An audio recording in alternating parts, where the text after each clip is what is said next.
여러분 안녕하십니까. 강신업 변호사입니다. 헬 조선이라는 말이 있죠. 정말 그 이상이 되어버렸습니다. 헬 조선이라고 할까요? 서울 한 대학교에서 근무하는 박사후 연구원 A씨가 있습니다. 박사를 따고 연구원으로 근무하는 사람이죠. 오늘도 실험실 불을 가장 늦게 끄고 나가는 사람입니다. 7년이 걸려서 박사 학위를 땄고 박사 학위 딴 지 2년이 지났습니다. 하지만 이 A씨의 월급은 여전히 250만 원 남짓입니다. 하루 10시간 넘게 실험을 책임지고 논문과 보고서를 도맡아 작성하지만 통장에 찍히는 금액은 대학원생 시절보다 조금 나은 아르바이트에 불과한 수준입니다. 두 아이를 부양해야 하는 가장인 이 A 박사는 미국이라면 최소한 가족이 먹고 살 급여는 받았을 것이라고 말합니다. 실제로 미국 노동통계국에 따르면 박사 학위 소유자의 평균 임금은 10만 8천 달러, 약 1억 5천만 원 정도 됩니다. 평균이 그렇습니다. 물가를 감안해도 내 가족이 먹고 살기엔 문제가 없는 수준입니다. 국내 과학기술 발전에 마중물이 되는 기초과학 연구자들이 불안정 저임금, 경력 단절, 삼중고에 시달리며 위기에 빠졌습니다.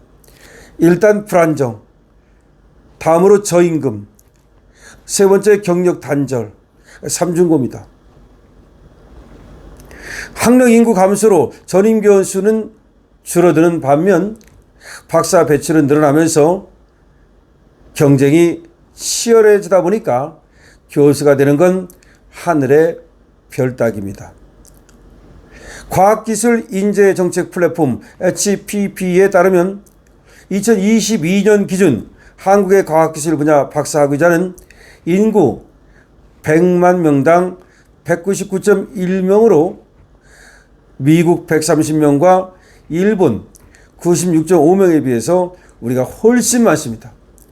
그러니까 과학기술 분야 박사 학위 딴 사람이 대한민국이 인구당 100만 명당 훨씬 더 많습니다.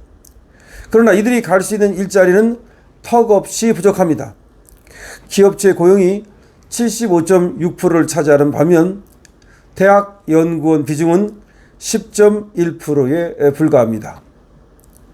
독일의 경우 25.1%, 프랑스의 경우 27.7%가 대학에서 일자리를 찾았는데 우리는 그의 절반에도 미치지 못합니다. 이 A 박사는 교수 임용에 실패한 기초 연구자는 비정규직 연구원 말고는 선택지가 없다고 토로합니다.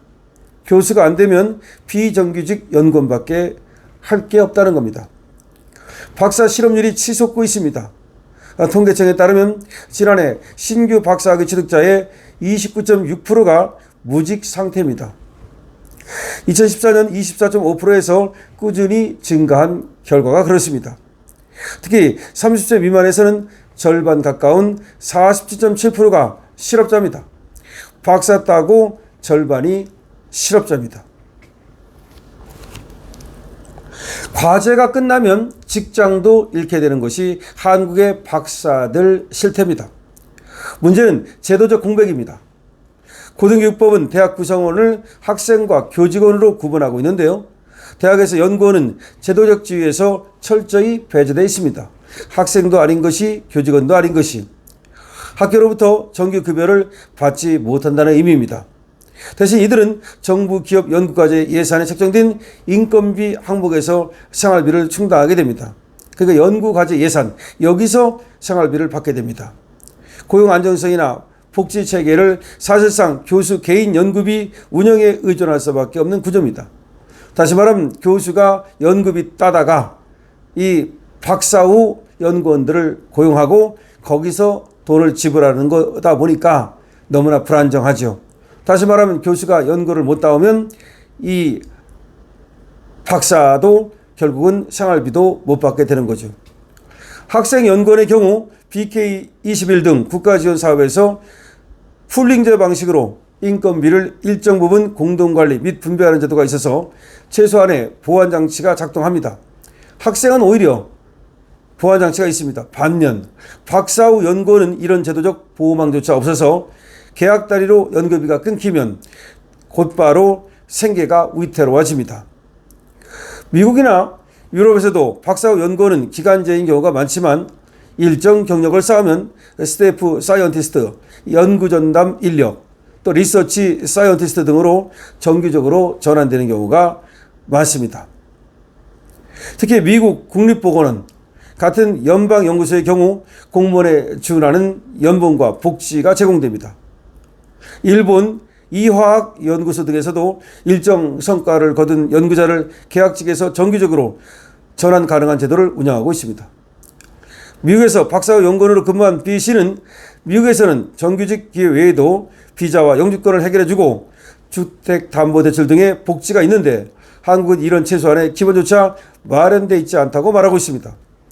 다시 말해서 한국에서는 박사 따고 나서 교사 안 되면 완전히 밑바닥 인생을 살게 된다는 겁니다. 이렇게 열악한 처우에 해외로 떠나는 사람들이 많습니다. 기초연구의 지속성 측면에서도 비전임 교원의 무분별한 확대는 치명적입니다. 미국 국립보건원이나 하워드 휴지 의학연구소 같은 기관에서는 수십 년간 근무하는 스태프 사이언티스트가 연구실의 핵심 역할을 맡습니다. 이들은 고가 장비의 장기 운용, 데이터 관리, 후속 세대 교육까지 책임지고 연구효율을 크게 높이고 있습니다.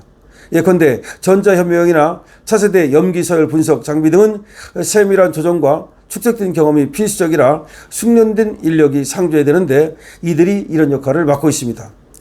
국내 대학은 말이죠. 장비를 다룰 연구교수가 과제를 따오지 못하면 담당 인력이 곧바로 사라져버립니다. 축적된 노하우가 매번 끊기다 보니까 동일한 실험을 반복하거나 초기 세팅에만 시간을 허비하는 악순환이 이어집니다. 다시 말해서 우리는 계속해서 그 한 사람이 근무를 하면서 또는 그 다음 사람에게 그 노하우를 전수하는 것이 안 된다는 거죠. 한 연구과제 따면 그때는 또 박사 후 연구원을 쓰다가 그 다음에 그게 끝나면 그 연구원은 또 떠나야 되고 이런 식으로 그러다 보니까 비정규직이다 보니까 정규직이 아니고 말이죠. 처우가 열악하고 따라서 이 사람들이 해외로 떠나는 수가 어마무시하다는 겁니다. 아까도 말했지만 해외에서는 말이죠. 박사를 따면 그 후에 연구원을 일하면 평균 1억 5천만 원의 연봉을 받을 수 있는데 우리는 말이죠. 그게 아니다 보니까 지금 해외로 떠나는 지금 연구원들이 아주 부지기수다. 그래서 열악한 처우에 해외로 떠나고 있다는 겁니다. 해외로 떠난다는 얘기는 우리가 우수한 인력을 상실한다는 의미를 갖죠. 아무리 이공계 더구나 박사입니다. 문과 쪽의 박사가 아닙니다. 이 사람들은 말이죠. 사실상 우리 과학기술을 발전시키고 우리 기업의 핵심적인 어떤 연구 인력이 될 수 있는 사람들입니다.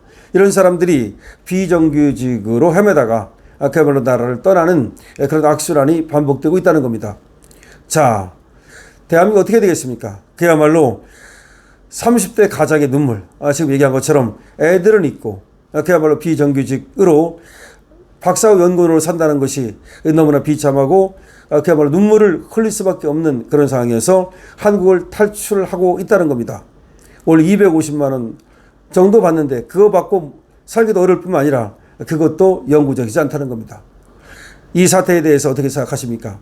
박사를 열심히 땄음에도 불구하고 그 다음에 더군다나 이쪽이 이공계통임에도 불구하고 한국에서 자리를 잡지 못하고 외국으로 떠나는 이 현실을 어떻게 생각합니까? 이들을 구제하는, 구제라고 하면 뭐라면 뭐 하겠습니다만은 이들에게 최소한의 생계비, 최소한의 그런 생활비를 보전해주고 한국에 남아서 연구를 계속할 수 있도록 하는 그런 어떤 제도적 장치가 필요해 보입니다. 여러분들은 이에 대해서 어떻게 생각하십니까? 여러분들의 의견을 댓글로 남겨주시기 바랍니다. 강신업TV에 대한 응원은 좋아요와 구독으로 주시기 바랍니다. 강신업TV입니다.